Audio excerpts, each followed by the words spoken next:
Deputado federal pelo PSOL, Ivan Valente, entrou com uma representação na Procuradoria-Geral da República contra o ministro da Justiça, André Mendonça.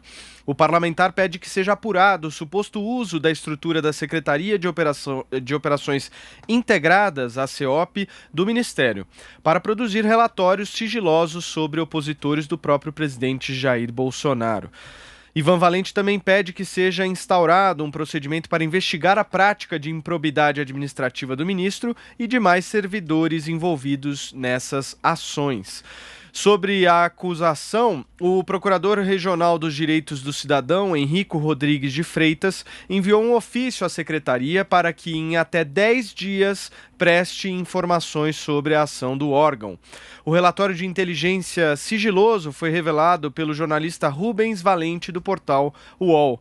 De acordo com a reportagem, o Ministério da Justiça colocou em prática, em junho deste ano, uma ação sigilosa sobre um grupo de 579 servidores federais e estaduais de segurança, identificados como integrantes do movimento antifascismo, e 3 professores universitários, todos contrários ao governo. Ainda segundo a matéria, o Ministério produziu um dossiê com nomes e, em alguns casos, fotografias e endereços de redes sociais das pessoas monitoradas, Thaís Oyama. Paulo, essa CEOP, que é uma secretaria do Ministério da Justiça, quando estava subordinada ao ex-ministro Sérgio Moro, ela servia para integrar as investigações em torno de alguns tipos de crime, né? Crimes organizados, redes de pedofilia, crimes cibernéticos, esse tipo de coisa. E agora, o atual ministro André Mendonça, segundo a reportagem, transformou isso numa espécie de órgão de investigação aí, a ponto de ela produzir relatórios sigilosos sobre opositores do presidente Jair Bolsonaro. Eu queria lembrar que, independentemente dessa matéria, o presidente Bolsonaro sempre foi obcecado com essa ideia de eliminar os inimigos, os adversários, os vermelhinhos, como ele chama, né?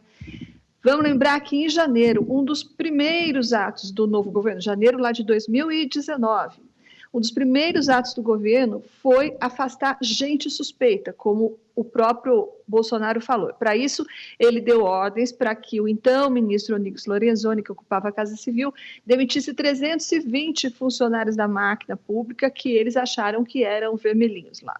E isso com base naquela apuração que eles fizeram na primeira hora lá. Queriam despetizar o governo, todo mundo acho que se lembra disso.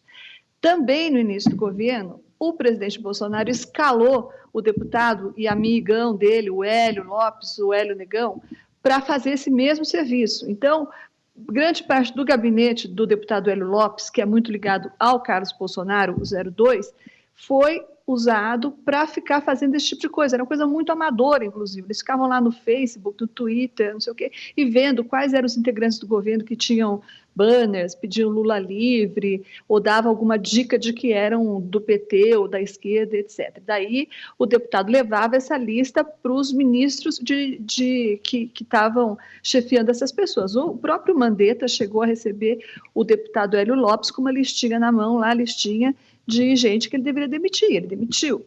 Mais tarde, veio o delegado, hoje famoso delegado Alexandre Ramagem, ele ia ser daquela tal da BIM paralela que foi abortada logo no início, porque era inconstitucional e era uma aberração, aí alocaram o Alexandre Ramagem na Secretaria de Governo, que estava sob o comando do general Santos Cruz, para ele fazer o quê? Exatamente a mesma coisa, era essa a função do Alexandre Ramagem na Secretaria de Governo. Caçar esquerdistas, caçar vermelhinhos que estivessem, porventura, dentro do governo, trabalhando na máquina do governo. Então, isso é uma coisa que o Bolsonaro sempre quis, sempre fez questão, e agora ele pega esse ministro da Justiça, que também é um fiel aliado de primeira hora dele, o André Mendonça, para fazer a mesmíssima coisa no Ministério da Justiça. Acontece que todas essas atitudes do presidente sempre ficaram lá na fronteira da legalidade, né? Ficaram sempre uma coisa muito duvidosa, etc. E vamos ver o que a Procuradoria fala sobre isso. É legal o presidente ou o ministro da Justiça usar uma secretaria dele para fazer dossiês contra supostos inimigos do presidente? Você, Azedo. Olha, assim, eu acho que uma das características do governo do Bolsonaro é uma presença assim, hegemônica de militares. militares, policiais, gente ligada à inteligência, tanto nas Forças Armadas, como nas polícias militares, como na Polícia Federal, gente que o Bolsonaro considera, vamos dizer assim, a elite, né, do serviço público. Então, e ele se cerca de pessoas que têm essa origem, até porque essa é a base eleitoral dele mais resiliente, vem desse universo, né? O problema é que, na política, a utilização de métodos policiais não é uma coisa natural. É uma coisa natural, porque ela desequilibra o jogo, né? São meios que não são legítimos para a ação política. E isso sempre acaba virando um escândalo, porque você cria um ambiente muito favorável à arapongagem e isso acaba virando também uma coisa privada, que gravita em torno de interesses privados, isso acaba não dando certo. Sempre acaba estourando um escândalo e tal. É uma coisa porque daqui a pouco todo mundo araponga todo mundo dentro do governo, né? Então, assim, eu acho que nós vamos ter problemas com relação a isso o tempo todo. A diferença com relação a essa questão é que está se tentando institucionalizar isso. Aí é coisa mais grave ainda, porque é como se você estivesse criando uma polícia política no Ministério da Justiça. E isso é inconstitucional. Então, acho que essa questão vai acabar batendo lá no Supremo. Perfeito. Vai lá, então, Constantino. Paulo, eu acompanho meus colegas na preocupação de um Estado policialesco, mas por um caminho totalmente diferente. A última palavra aí que o Azedo falou, né, o STF, acabar no STF é que me assusta mais. Quem tem promovido perseguição a adversário político hoje em dia e quem politizou e personalizou uma instituição de Estado foi justamente essa equipe de ministros do Supremo Tribunal Federal, né? Eu não entendo o que a rede e o PSOL têm de tão medo assim de investigação sobre a turma da Antifa. Aliás, eu entendo, claro, né? Veja, é inegável, né, que existe um deep state, um aparelhamento, gente infiltrada que quer destruir o governo de dentro. Isso aconteceu até aqui nos Estados Unidos com o Trump, né? E gente do FBI, por exemplo, como James Comey, que tocou aí 2 anos de uma investigação ilegal com base num dossiê fake, promovido e entregue pelos democratas, que está parindo o tal do Obamagate.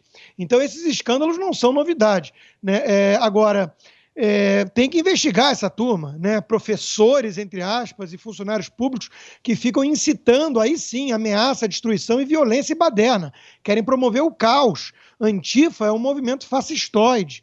Então, eu acho muito curioso que as pessoas não estejam preocupadas com essas ameaças concretas, ainda mais vendo o que aconteceu no Chile, por exemplo, né? E estejam preocupadas com as ameaças supostas aos ministros do Supremo, né? Que o Alexandre de Moraes leu lá 1 ou 2 ameaças, que para isso já tem a lei, e com base nisso justificam um inquérito ilegal, perseguição, prisão, censura e por aí vai. Então está tudo invertido nesse país, ou deve ser comigo. Eu só sei que, felizmente, não sou eu o único, porque tem milhões de pessoas que estão na mesma toada, a ponto de estarem tentando calar as redes sociais e tudo mais, né? Então, eu não trataria com esse desprezo quase irônico, os vermelhinhos, como se fossem fantasmas da cabeça paranoica dos bolsonaristas, quando a gente sabe que é coisa séria, quando a gente sabe que é coisa muito bem organizada e financiada, né, que conta com dinheiro pesado, Black Lives Matter, Antifa, torcida organizada de futebol, tudo isso promovendo baderna, quebra-quebra, com uma narrativa favorável na mídia tradicional, com manchetes favoráveis falando que são movimentos pela democracia na Folha de São Paulo, no Estadão, no Globo. Então o buraco é muito mais embaixo, a coisa é muito mais grave do que isso. Então eu acho importante, sim, uma função de Estado estarem preocupados e mapearem quem é que está tentando subverter a democracia, quem é que está tentando destruir desde dentro o governo, né? Isso aí não é perseguição a adversários. Na verdade, isso aí é o PSOL e a rede que se alinham sempre ao que há de pior tentando proteger os seus comparsas. Gente que é bandida, né, que tem atitude bandida, marginal, não é pró-democracia. O pessoal defende a turma do Foro de São Paulo, defende a turma da Venezuela. Isso não é democracia, né? Então é preciso calibrar um pouco aqui as coisas, porque a gente vê a atitude do Supremo Tribunal Federal, esse sim, perseguindo adversários, com uma desculpa esfarrapada de ameaça, enquanto que a mídia e muitos jornalistas ficam em silêncio ou aplaudem.